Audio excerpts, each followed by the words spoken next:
اعوذ باللہ من الشیطان الرجیم بسم اللہ الرحمن الرحیم۔ دوستو، جان دانیال یوٹیوب چینل کی طرف سے آپ سب کو خوش آمدید۔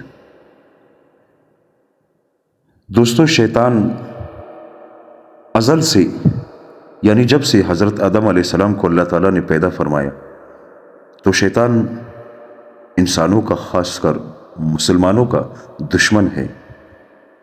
شیطان نے انبیاء علیہ السلام پر بھی حملے کیے۔ اللہ تعالیٰ نے انبیاء علیہ السلام کو طاقت دی ہے اور اللہ تعالیٰ حفاظت فرماتے ہیں ان کی۔ اللہ نے انبیاء کی حفاظت فرمائی ہے۔ تو دوستو، آج کا واقعہ ہے کہ حضرت نوح علیہ السلام کے سامنے جب شیطان آیا، حضرت نوح علیہ السلام کی کشتی میں شیطان سوار ہونا چاہتا تھا۔ تو دوستو، آج اس پر روشنی ڈالتے ہیں۔ حضرت عبداللہ بن عمر رضی اللہ تعالیٰ عنہ فرماتے ہیں، جب حضرت نوح علیہ السلام بیڑے میں سوار ہوئے تو ایک بوڑھے کو دیکھ کر پہچان نہ سکے اور پوچھا، تم کون ہو؟ کہا، شیطان ہوں۔ کہا، تم یہاں کیوں آئے ہو؟ کہا، تاکہ تیرے پیروکاروں کے دلوں کو خراب کروں۔ ان کے دل میرے ساتھ ہو اور بدن تیرے ساتھ۔ نوح علیہ السلام نے فرمایا، اے دشمن خدا، یہاں سے نکل جا۔ شیطان نے کہا، 5 کام ہیں جن کے ساتھ میں لوگوں کو گمراہ کرتا ہوں، میں ان میں سے 3 کام تم کو بتاؤں گا اور 2 نہیں بتاؤں گا، مجھے کشتی سے نہ نکالو۔ حضرت نوح علیہ السلام کی طرف وحی کی گئی کہ آپ کو ان 3 کی ضرورت نہیں، اس کو کہو کہ وہ 2 چیزیں بتا دے، انہی کی وجہ سے یہ لوگوں کو گمراہ کرتا ہے۔ تو شیطان نے کہا، وہ دونوں یہ ہے، نمبر 1 حسد یعنی ضد، اسی کی وجہ سے میں ملعون اور شیطان مردود ہوا۔ حسد کسی کے ساتھ نہ کرنا یعنی ضد کسی کے ساتھ نہ کرنا۔ دوسرا، شیطان نے حضرت نوح علیہ السلام کو بتایا کہ حرص نہ کرنا، یعنی اللہ تعالیٰ نے جو آپ کو دی ہے اسی پر شکر کرو، اس میں برکت ہوگی، اس میں اضافہ ہوگا، حرص نہ کرو۔ شیطان نے کہا کہ اللہ تعالیٰ نے حضرت آدم علیہ السلام کے لیے جنت حلال کر دی، لیکن چونکہ حضرت آدم علیہ السلام کو جنت میں ہمیشہ رہنے کی حرص تھی، اسی وجہ سے میں اپنے مقصد میں کامیاب ہوا تھا۔ یعنی حرص اور حسد یعنی ضد۔ شیطان نے یہ 2 باتیں حضرت نوح علیہ السلام کو بتائی تھی کہ ضد اور حرص نہ کرنا، کیونکہ ان دونوں کی وجہ سے میں انسان پر زیادہ غالب ہوتا ہوں اور اسے گمراہ کرتا ہوں۔ دوستو، اسی طرح ابلیس نے حضرت حوا علیہ السلام کو کیسے وسواس میں ڈالا۔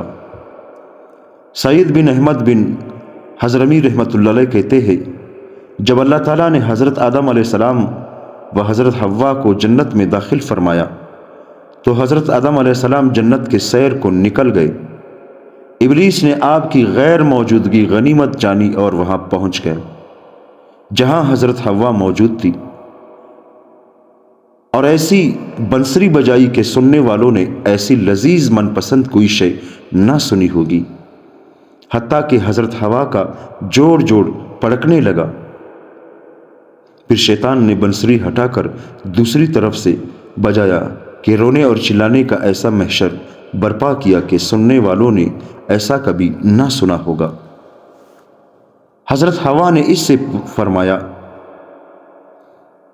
تو یہ کیا چیز لایا ہے؟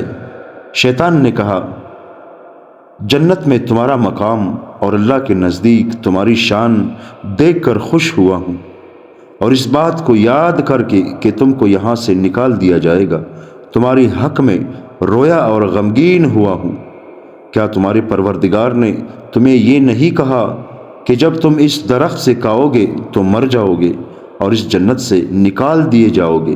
اے حوا، مجھے دیکھو، جب میں اس درخت کو کھا چکوں اور مر جاؤں یا میری شکل و صورت بگڑ جائے تو تم اس سے مت کھانا۔ میں تمہیں اللہ کی قسم دیتا ہوں، تمہارے رب نے تمہیں اس درخت سے منع نہیں کیا مگر اس وجہ سے کہ تم جنت میں ہمیشہ نہ رہنے لگو گے۔ میں تمہارے لیے قسم کھاتا ہوں کہ میں تمہارا خیر خواہ ہوں اور تم اس درخت سے کھاؤ، تمہیں کچھ نہیں ہوگا۔ اسی طرح شیطان ملعون نے بی بی حوا کو اکسایا اور اسے اس درخت سے کھانے پر مجبور کر دیا۔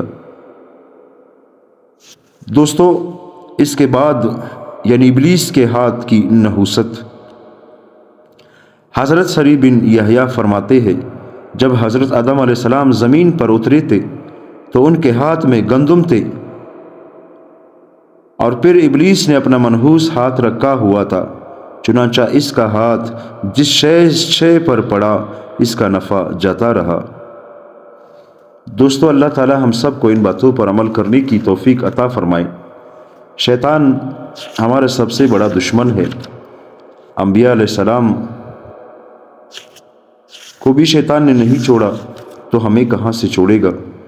دوستو، اس لیے ہمیشہ ہم اپنے اللہ سے یعنی اللہ تعالیٰ سے مدد مانگے کہ یا اللہ ہمیں شیطان مردود کی فتنوں سے، شیطان مردود کی چالوں سے ہمیں بچا اور ہماری حفاظت فرما۔ دوستو، شیطان یعنی فرشتوں کے لشکر میں تھا، فرشتوں میں تھا، لیکن ملعون ہوا کس وجہ سے؟ کیونکہ شیطان نے خود حضرت نوح علیہ السلام سے فرمایا کہ میں حسد کی وجہ سے یعنی ضد کی وجہ سے میں ملعون ہوا۔ تو دوستو، ذرا ہم اپنی زندگی میں دیکھیں کہ ہم ضد کے معاملے میں کتنے آگے ہیں۔ چاہے کچھ بھی ہو جائے لیکن ہم اپنے ضد پر کڑے رہتے ہیں۔ اگر اس میں کسی کی تباہی ہوتی ہے، کسی کا خاندان برباد ہوتا ہے، کسی کی رزق تباہ ہوتی ہے، کسی کی زندگی تباہ ہوتی ہے، بس ہم نے اپنے ضد پہ کڑے ہونا ہے اور اس ضد کو پورا کرنا ہے۔ شیطان نے نوح علیہ السلام سے فرمایا تھا کہ ضد اور حرص کی وجہ سے میں لوگوں کو گمراہ کرتا ہوں۔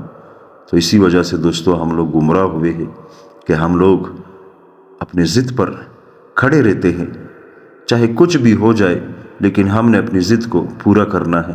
اگر وہ کفر ہو، شرک ہو، کوئی بھی گناہ ہو، ہم اس گناہ کو نہیں دیکھتے بلکہ اپنے ضد پہ کڑے ہوتے ہیں، کیونکہ میں نے یہ ضد کیا ہوا ہے، میں نے یہ کام بس کرنا ہے۔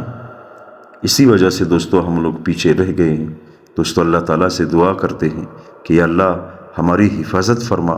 ہمیشہ اللہ تعالیٰ سے استغفار کیا کرے، استغفر اللہ رب من کل ذنب واتوب الیہ، اعوذ باللہ من الشیطان الرجیم۔ دوستو، لا حول ولا قوت الا باللہ العلی العظیم، اس کو کثرت سے پڑھا کرے، اس سے شیطان بہت کمزور ہو جاتا ہے، اور شیطان لا حول ولا قوت الا باللہ العلی العظیم پڑھنے والے کے قریب بھی نہیں آتا، اور اس سے شیطان یعنی انسان سے بہت دور بھاگ جاتا ہے شیطان۔ دوستو، اللہ تعالی ہم سب کو عمل کرنے کی توفیق عطا فرمائے۔ دوستو، اگر آپ کو یہ ویڈیو پسند آ گئی ہو تو میرے چینل کو سبسکرائب کریں، لائک کریں۔ دین کا کام ہے دوستو، اس کو آگے شیئر کریں۔ کیا پتہ ہمارے ایک شیئر سے کسی کی زندگی یعنی دنیا اور آخرت بن جائے۔